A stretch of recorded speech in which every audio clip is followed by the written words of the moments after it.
Hello, আসসালামু আলাইকুম। আজকে আপনাদেরকে একটা ছোট্ট একটা নিউজ দিই, ছোট্ট একটা কথা বলি। আপনারা অনেকে এটা খারাপ নেবেন, অনেকে ভালো নেবেন, নিতেন পারেন, সমস্যা নাই, আপনাদের ব্যক্তিগত ব্যাপার।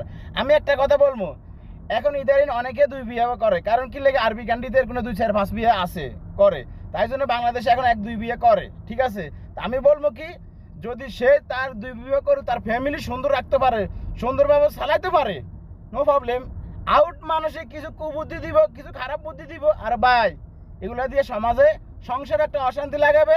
তারপর এদের কাছে যাই দেখবেন 10টা দাঁড়ো পাইবেন না, বিপদে উপকারের সময় কিছুই পাবেন না, এক পর চাইলেও পাইবেন না। কিন্তু এরা আপনার বুদ্ধি দিব, পরামর্শ দিব, শেষ নাই। শয়তান না বেজাল, সব শয়তান না বেজাল দিব, ভালো কিছু একটাও দিব না। এটা হলো সত্যি কথা, বুঝছেন। যারা এসব কথা বলে এরা কি করে, এরা এক বিয়ে করে ঠিক আছে, কিন্তু সুযোগ পাইলে কি করে, আরেক বেড়ে দিয়ে কানায় কানায় চা, বুঝছেন, কানায় কানায় চা। তারপর সুযোগ পাইলে ভাবি আইমো ঘরে আসমুনি, কিছু হইব টইবনি, এ ধরনের, বুঝছেন। আর তারা কি বাইসলামি করিয়া ফেলেছি, বুঝছেন।